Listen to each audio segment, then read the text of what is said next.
¿Qué tal? ¿Cómo les va? El coronavirus sigue siendo un problema en todo el mundo y nos vamos a ocupar de eso.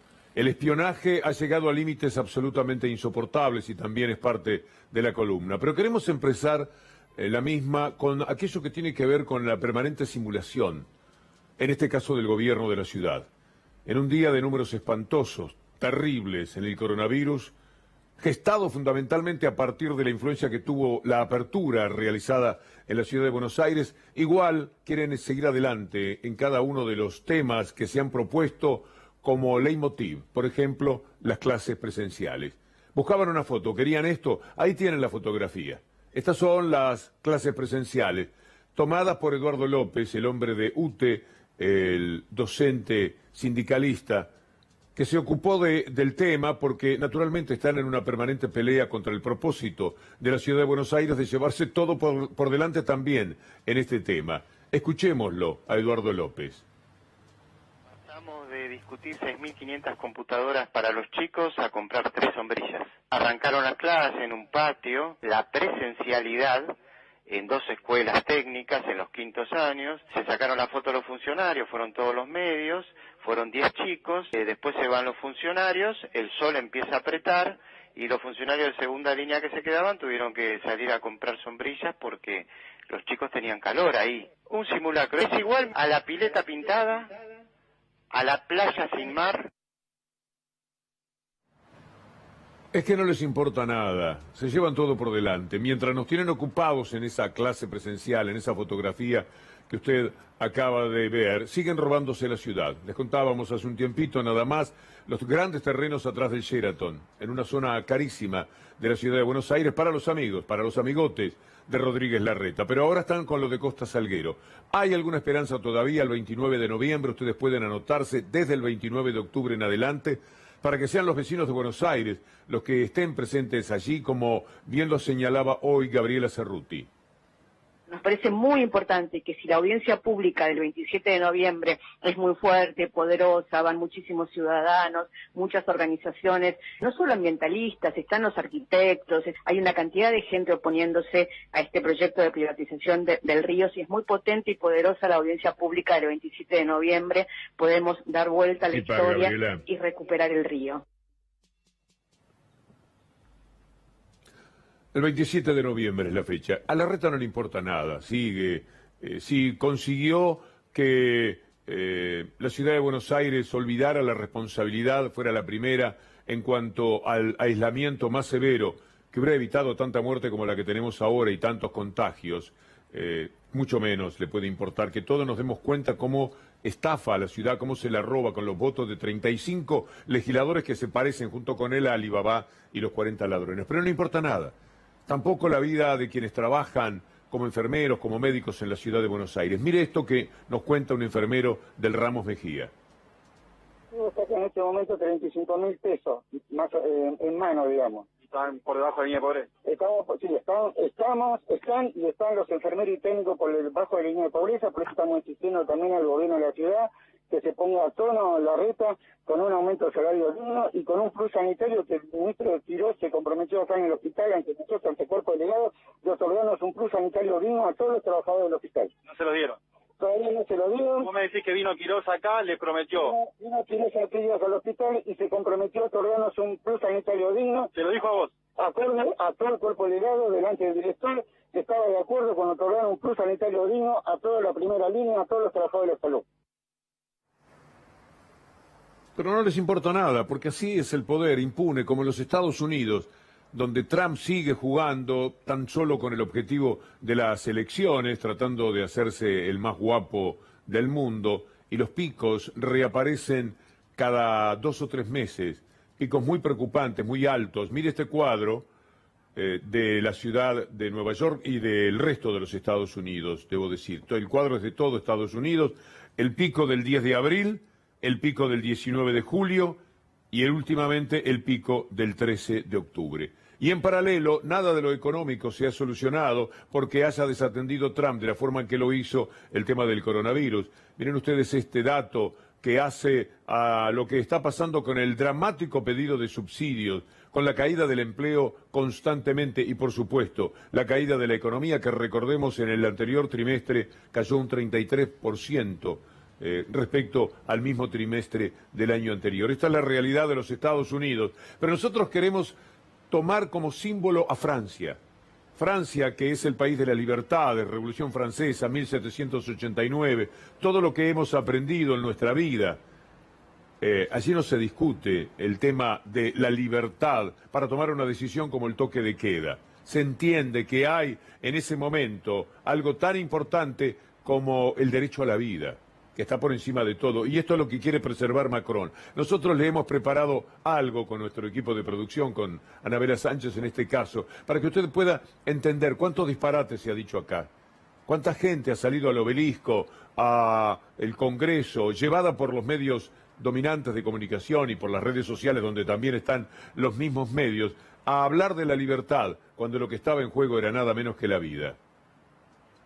Ce qu'on appelle le couvre-feu est une mesure qui est pertinente. Estamos encerrados, acuarentenados de por vida acá. Basta ya, basta ya. Et cet objectif, de manière très concrète, c'est freiner le virus, c'est faire que ces 20 000 nouveaux cas par jour, on va devoir les ramener à 3 à 5 000 cas par jour.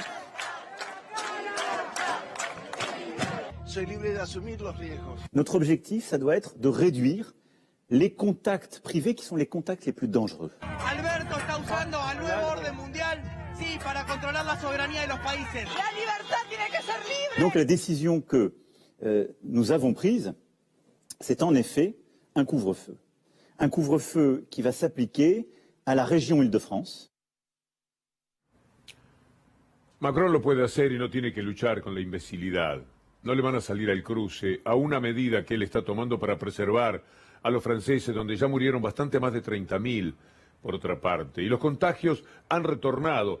Hay que entender esto, toque de queda en París, ex-Marsella, es decir, toda la zona de Saint-Aix-en-Provence, Marsella, Lyon, Grenoble, todas estas ciudades están con toque de queda en función de la reaparición fuerte de una oleada del coronavirus.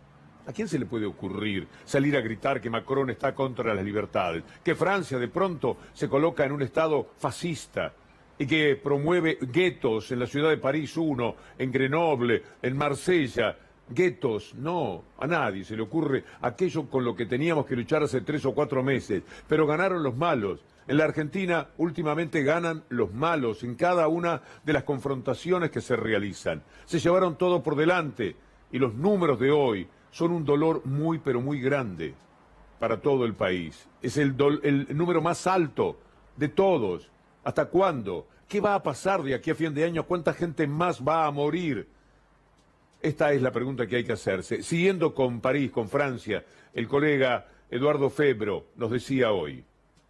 Control que hubo tanto en el control de la pandemia como en la conducta de la gente, llevó al gobierno francés a decretar un toque de queda a partir del sábado a las 12 de la noche, entre las 9 de la noche y las 6 de la mañana, en 8 ciudades de Francia, entre ellas París y su región, que era donde se situaba el problema de las contaminaciones y concretamente de la expansión de la contaminación, concretamente en una franja de edades de entre los 20 y los 30 años, que son los chicos que después de trabajar salían, llegaban a los restaurantes y los lugares que estaban abiertos sin máscara.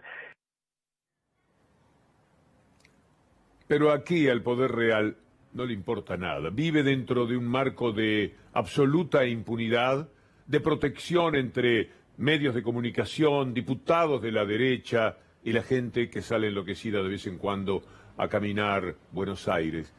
Es atroz, y dentro de ese contexto nos sorprende que reaparezca Stornelli, aquel que era el peón de Macri en Boca Juniors, pero que llegó a ser fiscal federal, nada menos, y que es un hombre capaz de pergeñar cualquier historia. La vamos a recorrer un poco, pero ¿por qué estamos diciendo esto de Stornelli? Si estaba mirando el diario, con Pablo Dugan, por supuesto lo saben, la programación de C5N, se ha hablado insistentemente de una de las mayores locuras, actos demenciales de Stornelli.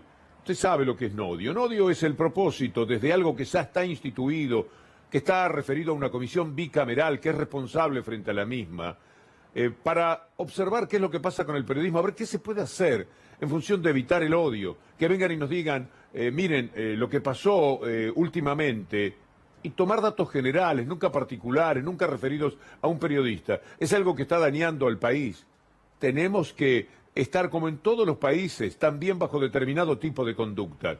Esas que los medios pretenden tener para sí, pero que nunca verdaderamente controlan. Entonces Stornelli va contra Nodio, que así se llama, lo que trata de llevarse adelante por medio del Observatorio de los Medios de Comunicación, de la Defensoría del Público, que por supuesto funciona muy bien y a cargo de personas absolutamente idóneas. Pero Stornelli escribió que esto es volver a la mazorca de Rosas, que esto es entrar de nuevo al fascismo, que esto quita libertades a la gente, siempre con esta idea, siempre manejándose con esa falsedad, con esa fealdad que caracteriza cada una de las decisiones. Lo que ha escrito Stornelli no solamente es un insulto a la verdad, es un insulto también a su propia carrera, a la de un hombre que tiene alguna relación con lo jurídico y que no recorre ninguno de esos caminos. El texto es puramente pretensión literaria, no tiene nada. ¿Sabe por qué no puede tener nada? Porque no pasó aún algo que pudiese configurar, aunque fuera mentira, un delito. Porque nada se ha hecho, no se puso esto ya en camino. Es un proyecto, es una idea. Imagínese considerar un delito, una idea de algo que se va a hacer. En todo caso, que también sería un mamarracho, pero por lo menos sería más prolijo jurídicamente, esperar a que se genere un acto y luego sobre ese acto anunciar que se trata de un delito. Mire lo que hace Stornelli. Esta es una especie de metáfora de su propia vida. Sabiendo que los periodistas lo podían esperar, salió, como lo podemos ver a continuación, y cruzó la primera bocacalle que tuvo en rojo, porque está acostumbrado a llevarse todo por delante. Ahí va Stornelli, que nada respeta. Aquel Stornelli que veíamos hacer apología del delito cuando elogiaba a Fariña, porque Fariña se comportaba como un cómplice del establishment, y entonces en programas de televisión que funcionaban de la misma manera, él decía esto sobre Fariña.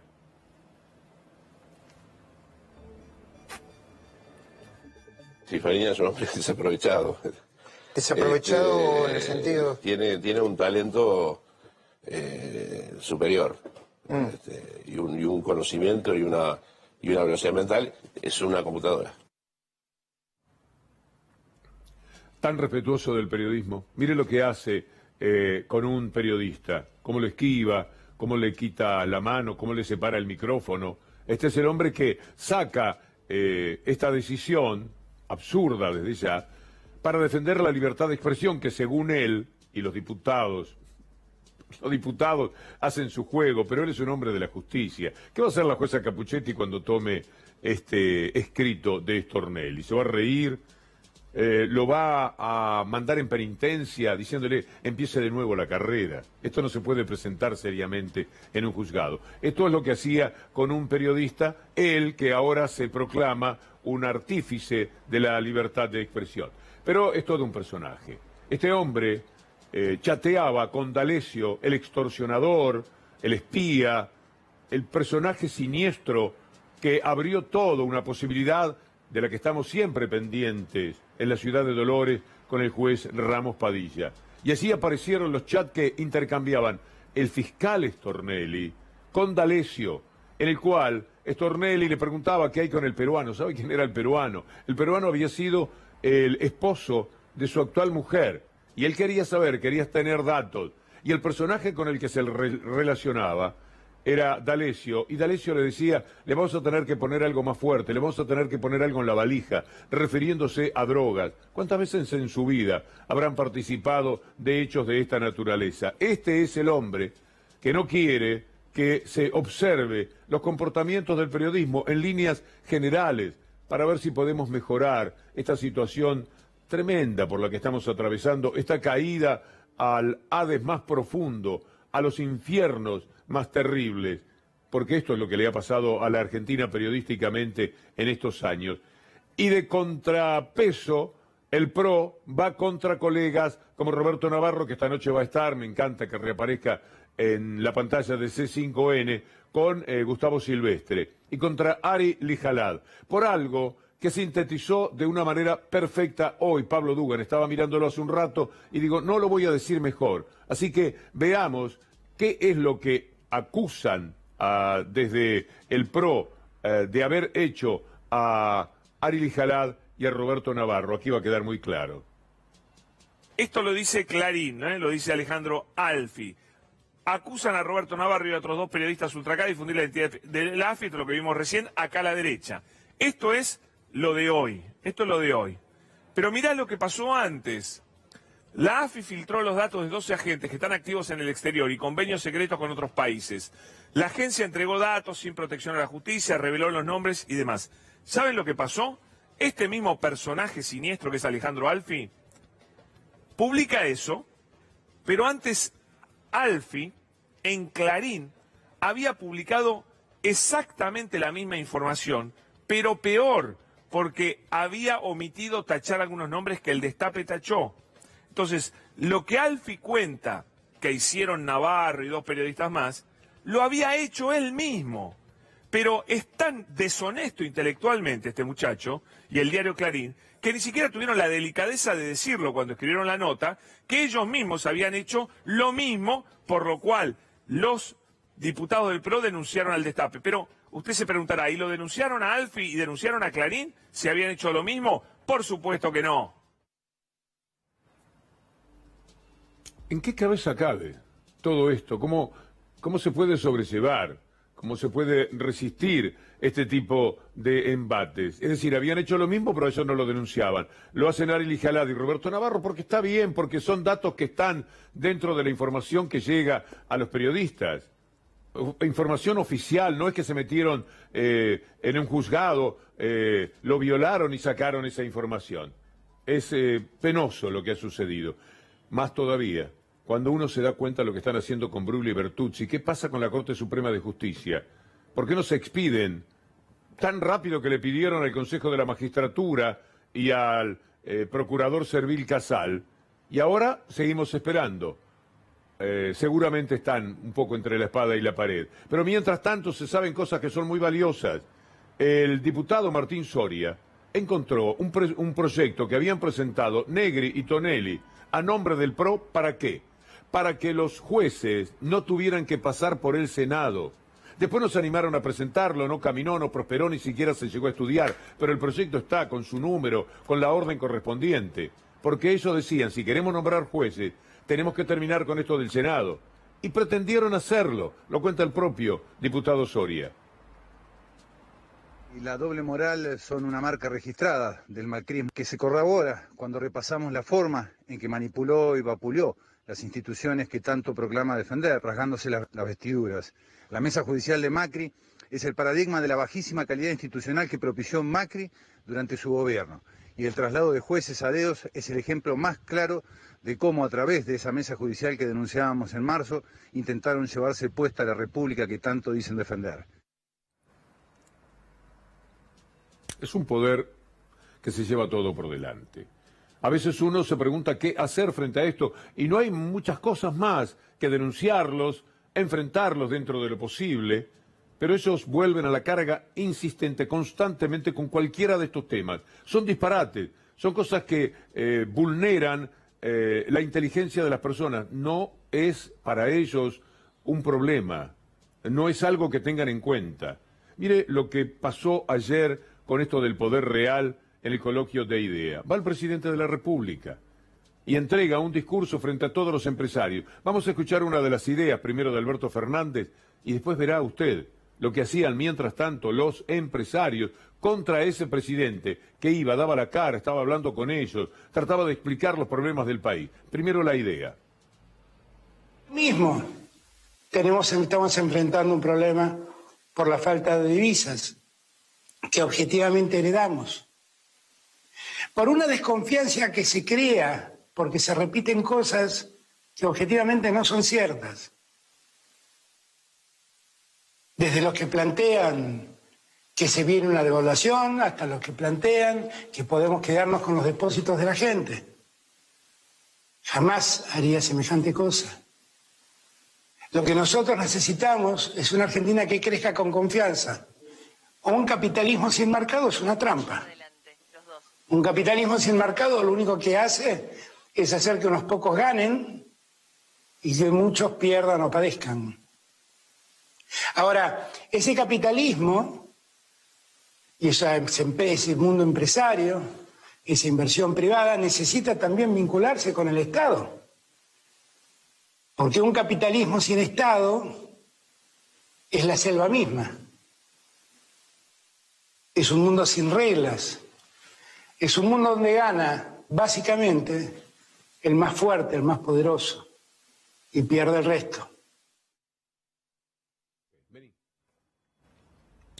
Pero mire lo que sucedía mientras tanto. Había un muro, como las posibilidades virtuales de este tipo de convocatorias, y allí los empresarios iban escribiendo mientras hablaba Alberto Fernández. Cuando alguien se permite esta falta de respeto, de consideración, es que ya está por encima del bien y el mal, y eso es lo que piensa. Alberto Fernández hablaba de capitalismo, a nosotros nos van a hablar de capitalismo, a los reyes. Mire lo que ponían los empresarios. Algunos de ellos tan solo vamos a mencionar.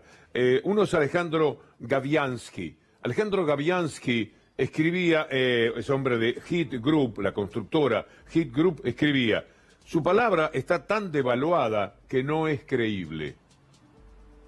Qué falta de consideración. Esto se puede decir hoy día de Alberto Fernández desde su condición de presidente. ¿Qué ha hecho para merecer semejante apreciación? Veamos otro, que se llama Rodolfo Ardengui, de la consultora Ciati. ¿Qué escribía mientras estaba hablando Alberto Fernández? Una humilde sugerencia al presidente: que se junte con sus compañeros competentes. Este era el más fácil quizás de sobrellevar. Un tal doctor Eduardo Güemes, del estudio Bécquer Varela. ¿Sigue hablando? Eso decía, sigue hablando. El presidente de la República que iba al coloquio IDEA, porque además estaba invitado para ir. Sigue ahora Héctor Poli, director de la petrolera Plus Petrol. El presidente dice cosas que Cristina contradice. El problema de desconfianza es que él no se le planta, parece que manda a ella, por eso no le puedo creer. Otro más de los empresarios, este se llama Facundo Fabeluques, de la tecnológica BVS, relator del pasado. Está hablando Alberto Fernández en el coloquio IDEA, al que lo han invitado especialmente. Está diciendo de corazón un discurso en el que trata de establecer en qué situación está en estos momentos el país. Y este personaje le ponía relator del pasado. Y por último, Santiago Pordelane, de la tecnológica Equifax. El día que hagamos una autocrítica integral y no solo la crítica del predecesor como causante de todos los males, estaremos en condiciones de salir. Esto pasaba mientras hablaba Alberto Fernández en el coloquio IDEA y decía cosas como estas. Y lo que necesitamos es que los empresarios, de una vez y para siempre, entiendan que tenemos que trabajar juntos para desarrollar a la Argentina. Y que el desarrollo no se da sin reglas claras que el Estado fije, y que el desarrollo, si no conlleva un desarrollo generalizado que alcanza a todos los sectores de la comunidad, es un desarrollo que no sirve. El que volvió a hablar es Mauricio Macri, que seguramente le encanta a estos empresarios, y señalo así porque fuimos dejando los papeles en el piso por comodidad, pero también como una reacción casi nerviosa a tener que sobrellevar a gente que actúa de esta manera en la vida, creyendo que se pueden llevar el mundo por delante, siempre igual. Macri volvió a hablar y dice que este gobierno es el último populismo que va a haber en la historia de la Argentina. Yo, así como soy pesimista por los próximos meses, Julio, soy muy optimista respecto a nuestro futuro. Y el que tengamos una alternativa de poder en Juntos por el Cambio nos genera el optimismo de pensar que estamos frente al último gobierno populista en nuestra historia. A partir de acá pueden empezar 20 años de progreso consecutivos. Aquí no miente, aquí se engaña simplemente Mauricio Macri, pero el que sí habla de la mentira constante de Macri, lo fácil que le resulta, es Roberto Bachmann, de la consultora que lleva su nombre. Yo te diría, yo lo definiría a Macri como aquel que no tiene ningún problema para mentir, no tiene ningún problema para seguir adelante con alguna idea. Había muchas cosas que se caían de maduras que no correspondían. ¿Por qué está hablando tanto Mauricio Macri? ¿Por qué esta reaparición peleándose con los propios, con Frigerio, por ejemplo, que era el hombre que le manejaba todas las cuestiones políticas? Bueno, es el culpable, ya lo va a ver, del desastre que vivieron en la elección. No es culpable Macri, sembrando el hambre, atacando a la República, llevándose por delante la justicia, quitándole a los pobres para darle a los ricos, es decir, vaciando de posibilidades económicas a la clase media, para reforzar a los más poderosos. No, él no tenía absolutamente nada que ver. Perdió las elecciones por culpa de Frigerio y de Monzó. Esto ha hecho. Pero ya va a ver el tema de las culpas. Antes permítame reflexionar si todo lo que Macri está haciendo con estas desopilantes apariciones no tiene relación con lo nervioso que lo tiene un libro de su hermano. Un libro escrito por el destacado periodista Santiago O'Donnell. Ayer fue anunciado por Gustavo Silvestre y por Juan Amorín. Un libro en el que Mariano, el hermano menor, cuenta evidentemente muchas de las cosas que hacen a la historia. Lea conmigo una parte de la contratapa del libro, pero una partecita nada más, en la que dice: roto con dolor el pacto de silencio y amenazas de una vida, Mariano, el hermano más chico, pudo detallar las intrigas domésticas, los movimientos empresariales y las manipulaciones políticas que llevaron al poder a Mauricio Macri. Esto es lo que se viene. ¿Estará tratando de ganar una pulseada previamente? Le convendría más esperar el libro y después intentar algún tipo de refutación. Ahora, de lo que le pase en el futuro, el culpable será su hermano Mariano. Yo siempre le decía a todos: cuidado, que no conozco los mercados, no te da más plata, no voy a la mierda, no, tranquilo, que seguir. Encima no se puede tomar deuda eternamente y corregir esto. Sé que tuvimos una sequía, la peor en 50 años. Y veníamos bien, pero de golpe pasaron cosas, pues también el mundo está volátil. ¿Comunicado ahí? Podemos poner el comunicado que ha emitido el Frente de Todos. Es un comunicado que naturalmente trata de respaldar lo que significan Roberto Navarro y Ari Lijalad. Es bueno tener este tipo de reflejos, porque el ataque, además de absurdo, es impiadoso y, por supuesto, tamizado inmediatamente, llevado adelante por el Grupo Clarín, que tiene a determinadas personas muy, pero muy apuntadas. Y entonces, en todos los medios hoy, el disparate de la acusación formulada contra Roberto Navarro y Ari Lijalad está en los 300 canales robados a través del fútbol y en todos los medios que hacen al Grupo Clarín. Y ahí va el ataque más cruel y más perverso. Parece mentira, explicaba Dugan, algo que es insólito.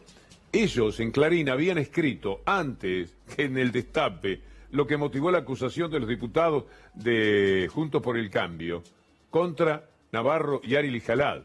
Es decir, salió primero en Clarín, como si no leyeran el diario. Se les chispoteó eso, nada menos. Bueno, ahora tenemos un comunicado, los diputados y diputadas del Frente de Todos nos solidarizamos con los periodistas Roberto Navarro y Ari Lijalad y Franco Misraji, que también fue denunciado, víctimas de una nueva persecución por parte del diputado Waldo Wall.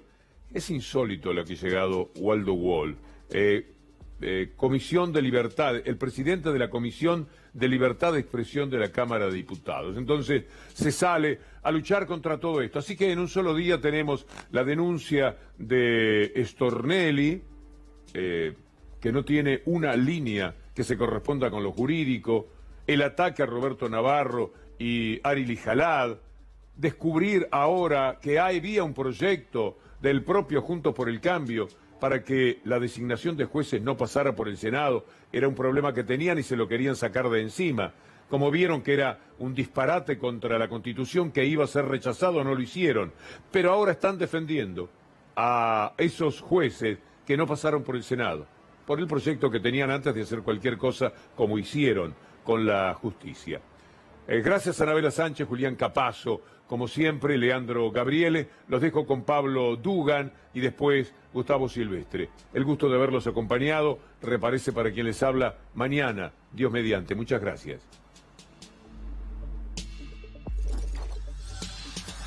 Bueno, señores, vamos a hablar un poquito de economía. Ayer estuvo él escuchando atentamente al presidente en el coloquio de IDEA. Es José Urtubey, es dirigente industrial. José, bienvenido. Buenas tardes. ¿Cómo va? ¿Qué tal? ¿Cómo estás? Buenas tardes. Bueno, a ver, ¿cómo le cayó a usted el discurso de Alberto Fernández ayer en el coloquio de IDEA? ¿Cómo cree que cayó entre, bueno, muchos empresarios que a veces tienen su forma de pensar, ¿no? Sí, yo rescato algunos pasajes importantes del discurso, como por ser, por ejemplo, el federalismo. Me parece muy importante la concientización que tiene el presidente respecto al federalismo y la necesidad de equilibrar lo que es hoy un desarrollo totalmente asimétrico en el país. Por otro lado, creo que también muy importante, digamos, el énfasis que le puso a la construcción. Creo que sin lugar a dudas eso puede llegar a ser un gran traccionador para la recuperación, obviamente, de la alicaída economía que hoy tiene el país. Sin lugar a dudas hay un marco de preocupación respecto a la necesidad de buscar los equilibrios dentro de las variables macroeconómicas. Y ahí déjame decirte una cosa, porque también es cierto que ese marco de preocupación tiene que poder ser encuadrado en que Argentina entró a la pandemia ya en crisis. A diferencia de otros países, nosotros ya entramos en crisis. Con lo cual, creo que eso por lo menos debería ameritar a que aquellos que, digamos, colaboraron en la crisis anterior a la pandemia, bueno, estén hoy todos unidos, y todos los argentinos tenemos que estar unidos con cierta paciencia para buscar los consensos necesarios para que nos permitan, obviamente, atravesar estos problemas cambiarios que tiene la Argentina, Bueno, de eso te quería preguntar. Que tenemos. Hoy el foco está en el dólar, en la brecha. ¿Cómo la ves vos? ¿Qué opinás? ¿Y qué crees que se podría hacer? Mira, es una preocupación la brecha, sin duda, hay que bajarla. Creo que ahí no hay soluciones mágicas, es decir, tanto las medidas que se adoptaron como la posibilidad de que lleguen inversiones, financiamiento, obviamente también el fortalecimiento de las exportaciones requieren tiempo. Requieren tiempo para negociar con el Fondo Monetario Internacional, tiempo para que se fortalezcan las exportaciones, tiempo para que lleguen inversiones. Y eso requiere consenso de todos los sectores. Por lo cual, eso es lo que yo digo, hay que bajar los decibeles y buscar justamente puntos de encuentro, porque la Argentina hoy lo que necesita es tiempo.